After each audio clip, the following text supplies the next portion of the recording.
I genuinely don't know why StreamYard be doing that shit every time. I'll have myself up here while the intro's going, whatever, and when I remove the intro, then I don't pop up. I don't know why. It didn't used to do that. But anyways, with that being said, y'all already know what it is. We're back here to serve some more Game on the Ground from Hungry Hounds. We just got the pound and are ready for the next round. So make sure y'all grab your snacks, y'all drinks, y'all weed, whatever the fuck the case may be, because we finna jump right into this episode, man. StreamYard can go suck a fat ass dick too while they're at it. But with that being said, we're gonna be checking out your boy FitX Fearless. And then I didn't even know, but Neon went on Vlad TV, and one of the things that he was talking about on there was his beef with Andrew Tate, apparently. So we're gonna be checking that out as well, and we're gonna see what type of goofy ass shit that he's talking about, and then we're gonna be checking out something different to close it off with the NDE testimony. NDE, if y'all don't know, stands for near death experience. Excuse me. So we're gonna be checking out this retired police officer. He said, of course, and Mark ass went on Vlad. I didn't even know he went on Vlad TV, bro. It was crazy. But yeah, apparently he was a retired police officer who tried to kill himself with a fentanyl overdose. So we're gonna be checking that out as well to close it off with. So with that being said, first of all, let's get up on here and we're gonna be checking out FitX Fearless first. So once this loads, all right, I'm gonna go ahead and get this pulled up real quick. Sure. Now, when y'all see the title of this clip that we're gonna be looking at, read that title for me, y'all, and tell me what. Just comment what you think after you read that title. That is a shame. That is a shame.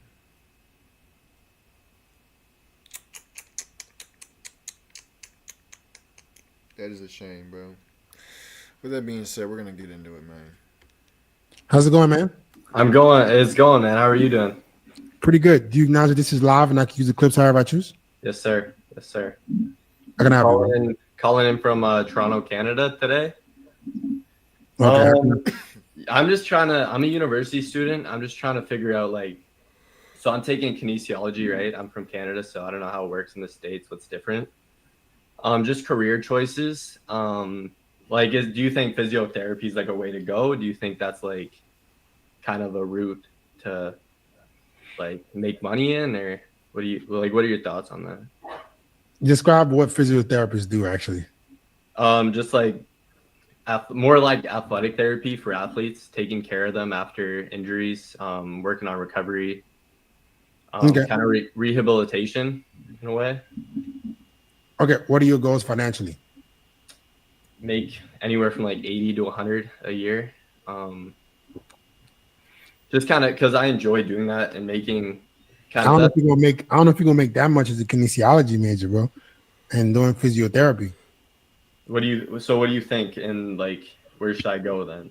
To make that money in that field, do you think there's anywhere Guys, you don't have to rely on jobs anymore. You can create a personal brand. Fuck these jobs. You can do the job and you won't make that much money, but it can be like your base income, and you just teach the shit that you teach on social media. The shit that you know about helping the athletes, right? You can literally go make content around it and reach millions of people. Establish a brand around it. All right. And you think that's on TikTok, Instagram, yes. I'll be posting about that. Yes. All right. I made a video the other day. Literally, I made a video showing how Instagram pays me $1,300 every 2 weeks. All right. Every 2 weeks. I tell you what, boy, Instagram needs to quit hating and get me on that fucking Reels program, bro. They need to quit hating for real. Seriously. Making videos. It's not even for my business. So you think social media is kind of the way to go? Or? Yeah, you can do you can do the physical therapy, right? Yes, sir. and you just get your experience in that. But you can start to make videos around what you know right now in the space. Yeah. All right.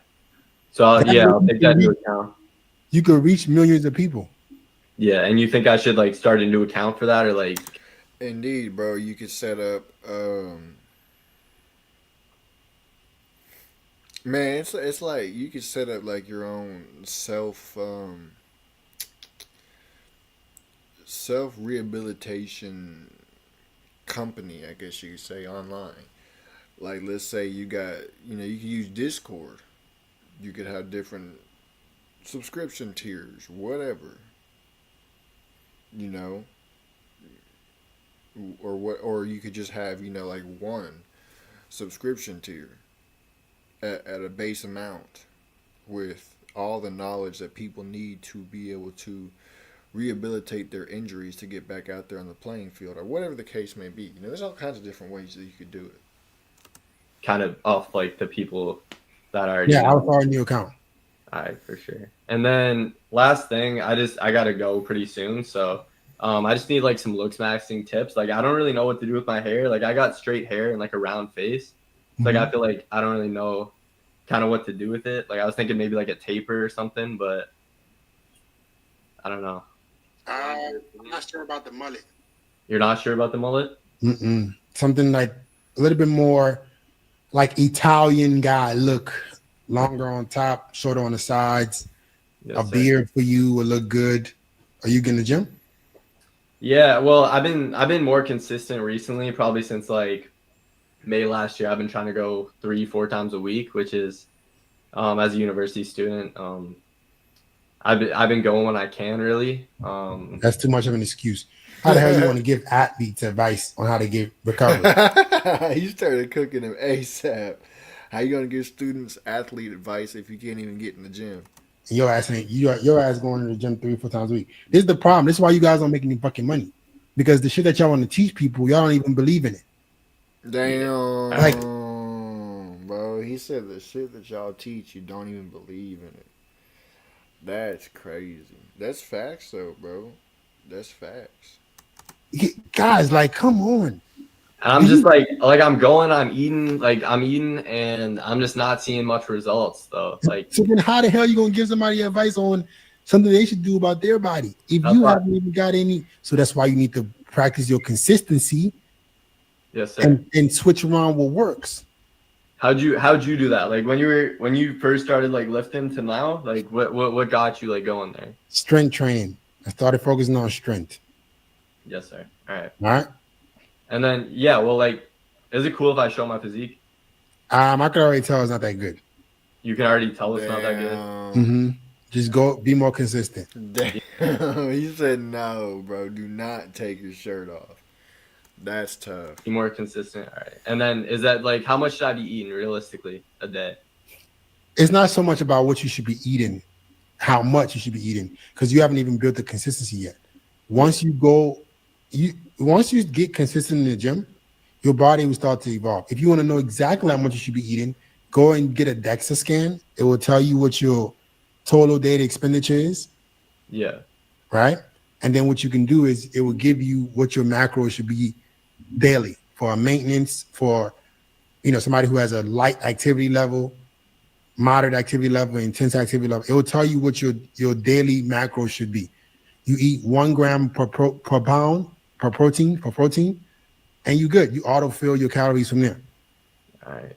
All right. Cool. All right, I got you. What do you think though? Like, as I look right now, is it presentable? Like, yeah, except the hairstyle. Like, I think you should do something different about your hairstyle. Grow a beard. okay, yeah. I'm more worried that you want to teach people shit, but you're not really consistent. Yeah, just work on consistency. And then girls hasn't been bad. Like, I've been with the same girl for 9 months now. Going pretty good. I don't know. She just keeps she wants a veiny ad disc, so that's why you don't got that right. It's too small, right? Yeah, exactly, bro. It's just not veiny enough. Don't go to the gym. You. So look at your life.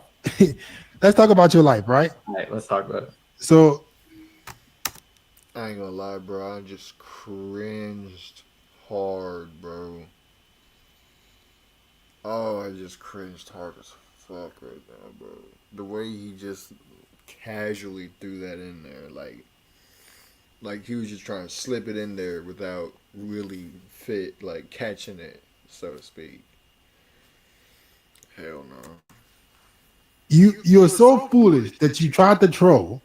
I didn't even try to troll. I'm just being. I'm being. I'm being Let me dead explain ass. to you why. This is why your life is the way it is, right?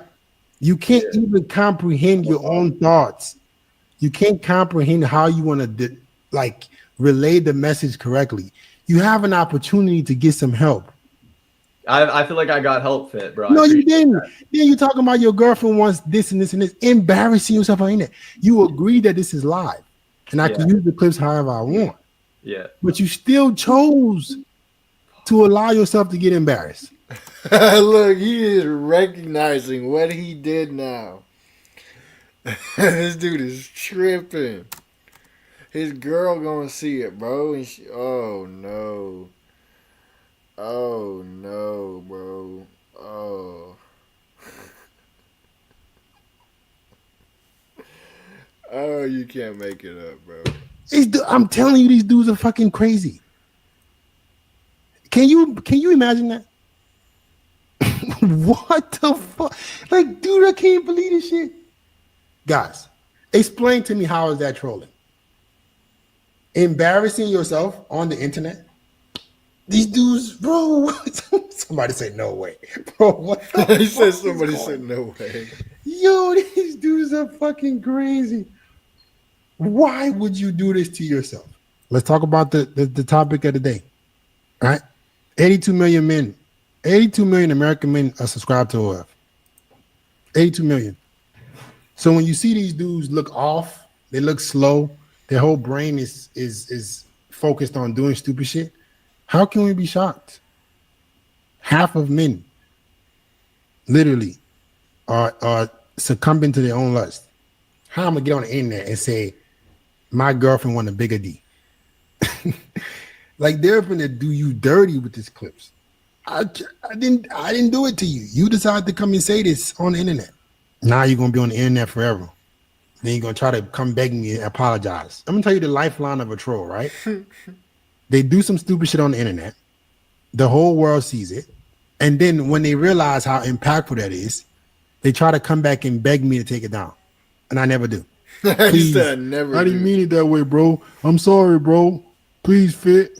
Please, Fit. I didn't know it was gonna ruin me from getting a job. You didn't think getting on the internet and saying stupid shit was gonna ruin you from getting a job? What the fuck? Yo, what the fuck is wrong with you? You didn't think that somebody was gonna see the video? And now your whole fucking inner circle, friends, people that possibly want to hire you, have seen a face of you on the internet? You didn't think that through? That didn't come across in your brain before you decided to be stupid. On camera, live. No way. That's crazy, bro. That's crazy work. That is absolutely wild. You can't make this up, bro. These are y'all mates. These are y'all's mates, bro. Like, you know, I think the funniest part about that was that the dude realized how stupid that he looked, and he realized that that clip was gonna go viral, and he realized that his girl was gonna see it, and every other female was gonna see it. And if he really is a university student, everybody at his college or university or whatever you want to call it is gonna see it too. And yeah, bro. Oh man, you can't make this up. You cannot make this up, bro. Oh, it's so goofy. That boy started pulling his hair out. He didn't know what to do. Oh man, with that being said, let's move on to the next topic, which is your boy Neon going on to Vlad TV. In speed.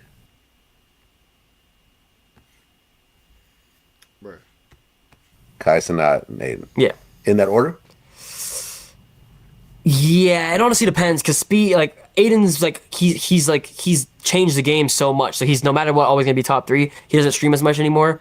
With Kai and Speed, it's just like Kai is always doing some crazy shit, and then Speed will do some crazy shit next. So like it always switches, bro. But I think Speed is like the most known streamer. He's like this dude's more known than fucking like A-listers. Like he's really up there. He's done a great job. So I would say Speed number 1. Yeah, me and Aiden Ross got into it at one point. Oh, you have beef with Aiden? Yeah. No way. Yeah. Damn. Wait, So, I gotta hear about this. What happened? Here's what happened, right? So, Boosie is a regular on my show, Okay. right? You know who he is?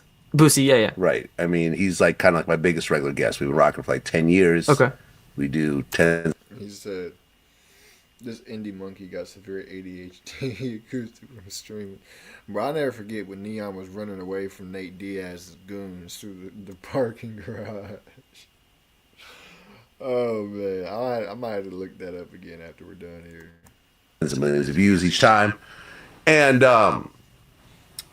Boosie got into it with Charleston White at one point. Okay. And Charleston White started talking about his kids, and you know how Charleston really Yeah, he just says he goes whatever. below the belt in Yeah. what he says. And Boosie was basically like, he called me up and was like, hey man, because I had interviewed Charleston twice before, and we had an okay relationship. But Charleston would also say shit like he wants to rape babies and all types of weird shit. Yeah. So Boosie called me up and was like, hey man, would you mind just not having him on his show anymore because he's talking about my kids and so forth. And I'm like, cool, I got you. So at that point I stopped rocking with Charleston. So Aiden Ross had booked Boosie. You know, one thing I will say is that I never heard Charleston say that he wants to rape babies. Now, I've heard him, you know, playing character talking about white females. But I ain't never heard him say nothing about raping babies. Like, come on, bro. Like, that's just a reach. To do his stream, right? And at one point, he announced that he's not going to do Boosie because of his friendship with Charleston White. Okay. So I was like, okay, well, what's really going on here?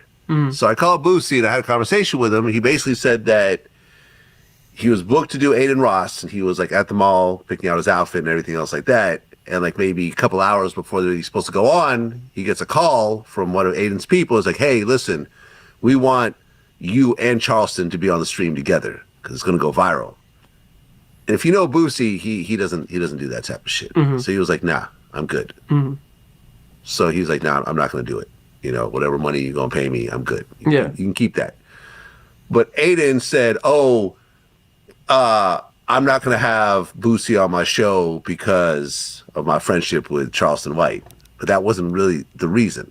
You know what I mean? So I kind of just started talking my shit on Twitter. And I was like, yo, like Aiden Ross, like booked Boosie and then did a bait and switch at the very end, just to have Charleston White, who talks shit about Jews, and Aiden's Jewish. So, you know what I mean? Like, that guy, you know, that started to go viral and so forth. And then Aiden made a comment. It's like, oh, yeah, Vlad is like 60 years old talking shit or something. And I'm like, oh, okay. So I gotta make up, man. So I was like, you know, I think I called him a junkie at one point. Damn. I'm like, yo, man, listen, I'm like, I hope you get to my age one day because you're a junkie.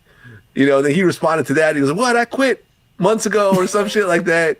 But apparently he got back on. So anyways, I was open to having a conversation with him, but I guess he didn't want to have All wounds, so. Yeah, I mean, I don't give a shit. I mean, like I said, you know what I'm saying? So. Bro, I'm about to skip through some of this because I really don't, you know, care to hear about Aiden Ross and Boosie and all that. I'm trying to see what was said about Tate. It is what it is. Yeah. So, you and Andrew Tate. Seems like there's been some back and forth. He actually just flew into Miami. Yeah, he's out here. Yeah. Oh, wait, he's here. Not here, but he's in the U.S. Yeah. So does that mean that his case in, was it Bulgaria or Romania? Sorry. Yeah. Romania was dropped? Or? Yeah. So he's out of that now? Yeah. Okay. So what was the whole thing between you two? It was like so after that you know that fake jumping video we were talking about, he reached out and he's like, oh, come train with me in Romania and whatever. And then it was just like a back and forth that never ended up happening. I mean, he just I don't know. I think he like sees me as like a what's the word, like the opposite of alpha, like a beta or some shit. So he like uses me as an example, and he'll talk shit every once in a while. Like he just commented on a tweet about me, and he's like, don't do this or whatever, like a few months ago. But it's just not. I haven't talked to him so long, so I've only had like very few interactions with him. Well, right. At one point, you went on a kind of tirade about him. He said, yo, you bald refugee, piece of shit, bro. That's why the fuck you're stuck in Romania and can't get out. fuck you, fuck your cars, fuck Tristan. You were burning hell for what you did to those people, and you know exactly what you did. Quote unquote. Yep, no, that quote is very right. I think that was after he said some shit. I don't remember what it was exactly, but I was just reacting to what he said. He talked about me in an interview where I forgot exactly what it was, but I was just talking my shit back. Well, you took a testosterone test at one point. Yeah. And you scored 118. Yeah. But the average is 500 to 1,000. Yeah. So that means that's crazy, bro. 118 when the average is between 500 and 1,000.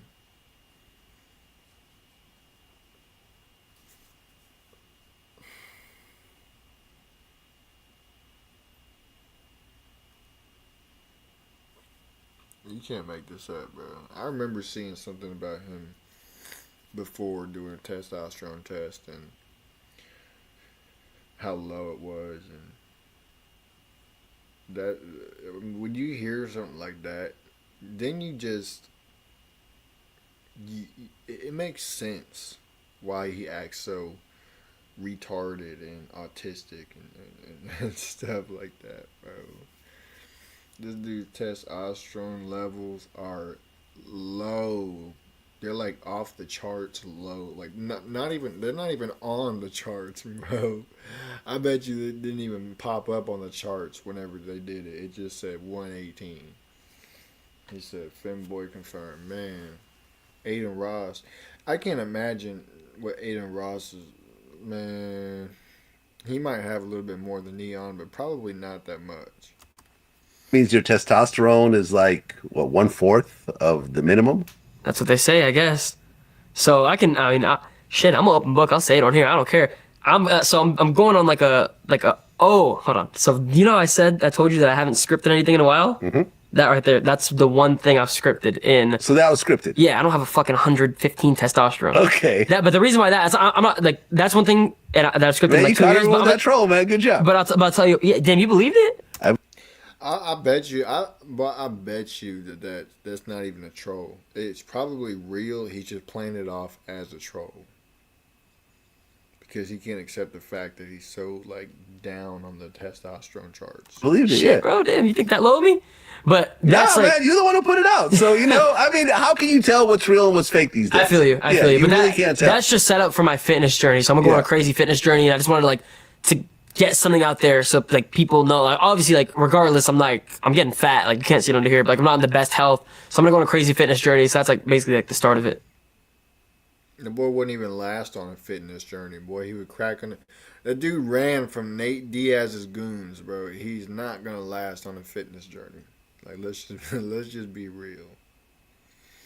Let's just be real. But with that being said, that's your boy Neon. He's over here talking all that talk. What's crazy, bro, is he squandered an opportunity of a lifetime, all in the name of internet pride.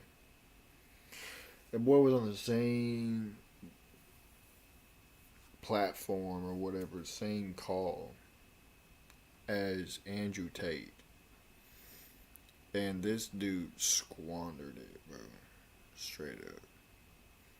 It's crazy when you think about that. With that being said, let's get on with the last topic of the night, which is the NDE, near-death experience. Being a lot more trauma. Police officer encounters God after trying to commit suicide. Curious to hear how this went. A lot more violence that it just seemed to follow me through my childhood. At the age of 14, I would be adopted by my mother, Susan. That was a lot better. It seemed like at that time I was pulled out of a very violent environment and placed into a loving home. It still wasn't a Christian home. Throughout my childhood and throughout middle school and high school, I never really thought about God. He just simply wasn't on my radar. Now, after high school, I went off and I joined the military, and I met my wife, Ashley. And right before my deployment to Afghanistan, we got engaged. And I went off and I deployed to Afghanistan in 2012. Now, while we were in Afghanistan, it was a mild combat deployment. I did lose my really good friend, Cody Suggs, while we were overseas, and that just kind of took a piece of my heart when he died. And I came home and I just struggled with a lot of emotions, a lot of things that I didn't know how to really deal with, a lot of anger. I was just a different person. And for me, I thought it was normal, just like everyone else that returned from a deployment to Afghanistan or Iraq. It was just a normal part of life.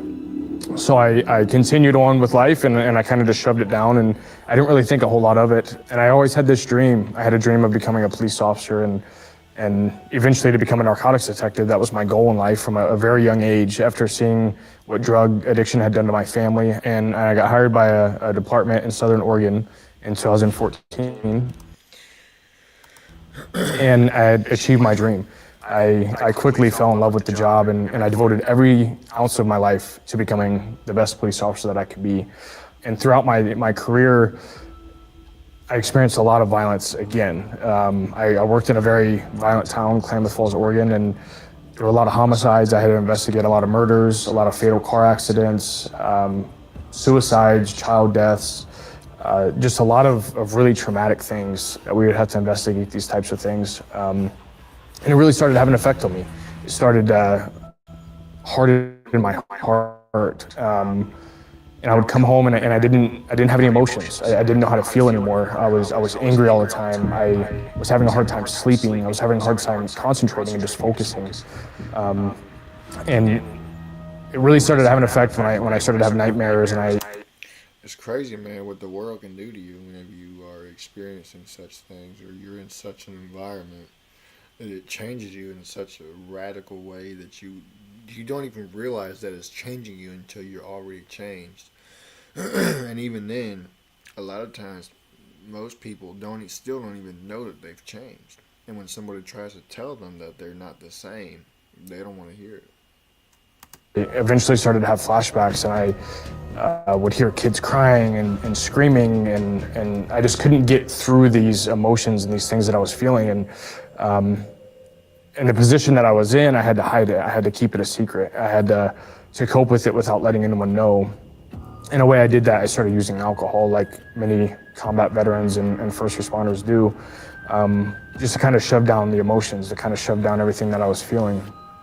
And eventually that didn't work anymore, and I started using drugs. And it doesn't take a rocket scientist to realize that drugs and being a police officer don't mix very well. I was now a narcotics detective working on a drug team, and I got called out to do surveillance one night, and I went to the police department and removed what I believed to be cocaine from the evidence locker, and I used it, and at the time I didn't realize, but it was actually 99% pure fentanyl. And I had taken enough probably to kill a couple hundred people. And the last thing I remember of that night was waking up in the hospital. I was later told that I overdosed, near fatal overdose on the fentanyl. I crashed my detective vehicle, and this is where God really intervened into my life. At the time of this crash, I was an 8. Dang, man. That's crazy.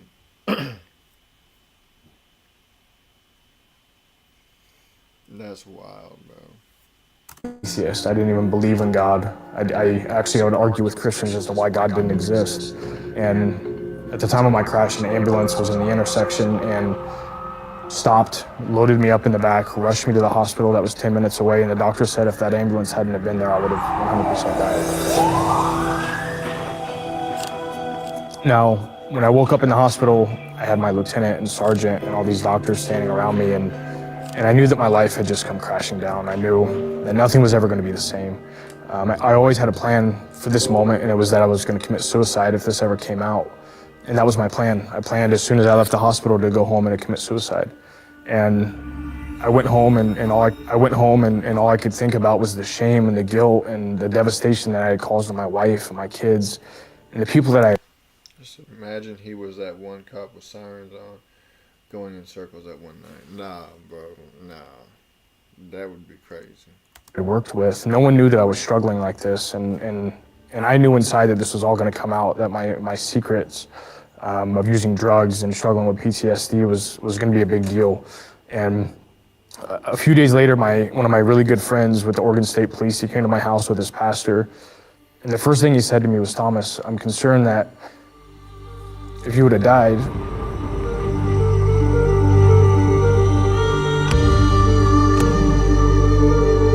concerned that you would have went to hell. And I remember just sitting there thinking about the reality of that. And he told me that, Thomas, I've come because I want to introduce you to God. And I remember telling him, I said, Austin, God can't help me. I've made a lot of mistakes. I've made too many mistakes. God can't help me through this. And I remember him and his pastor just shared the gospel with me. And they said, Thomas, God loves you. It doesn't matter what you've done. It doesn't matter the mistakes that you've made. God still loves you, and he has a plan for your life, and he has a purpose. And I remember sitting there and I'm like, okay, well, I don't believe that, Austin, but thank you for coming over. And he left. And the next day I remember I couldn't help but think that I needed to figure out who God was. I had this burning desire inside of me that I couldn't explain. And I became obsessed with trying to figure out who God was. And this continued for a few months. I would go on to complete a military Christian program for combat veterans. And at that time, I completely surrendered my life to God, and I said, Lord, if you can reveal yourself to me, if you can change my life, it is yours. And things were still hard. I still had to deal with the consequences of my sin, the consequences of my actions, and I would eventually go on to commit suicide or attempt to commit suicide, which led me to being in a military hospital for 2 months.